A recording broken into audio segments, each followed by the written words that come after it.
Nigerians. Sequel to the resignation of the former head of the interim national government and Commander-in-Chief of the Armed Forces, Chief Ernest Shonekan, and my subsequent appointment as head of state and Commander-in-Chief, I have had extensive consultations within the Armed Forces hierarchy and other well-meaning Nigerians in a bid to find solutions to the various political, economic, and social problems which have engulfed our beloved country and which have made life most difficult to the ordinary citizens of this nation. Chief Ernest Shonekan took over as head of state and Commander-in-Chief of the Nigerian Armed Forces at the most trying time in the history of our country. Politically, economically, and socially, there were lots of uncertainties. Things appeared bleak, and the atmosphere was heavy with uncertainties.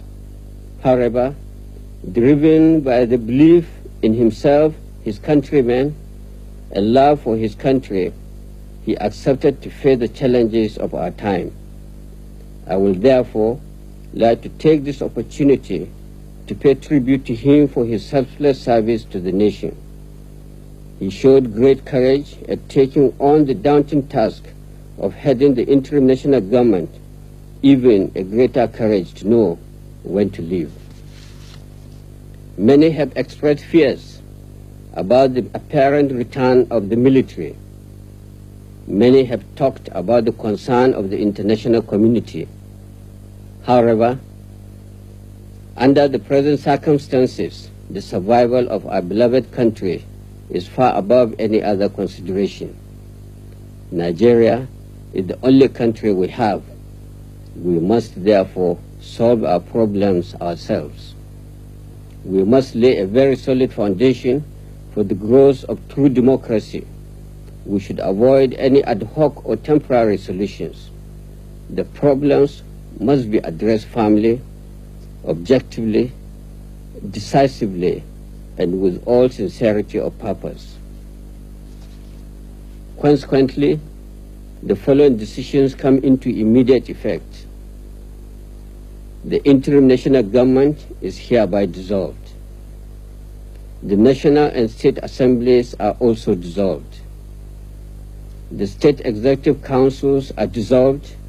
The brigade commanders are to take over from the governors in their states until administrators are appointed.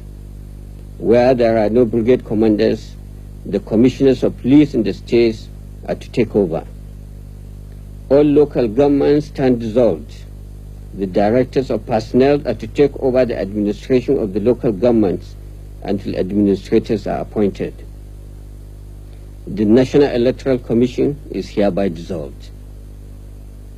All former secretaries to federal ministries are to hand over to their director generals until ministers are appointed. The two political parties are hereby dissolved. All processions, political meetings, and associations of any type in any part of the country are hereby banned. Any consultative committee, by whatever name called, is hereby proscribed. Decree 61 of 1993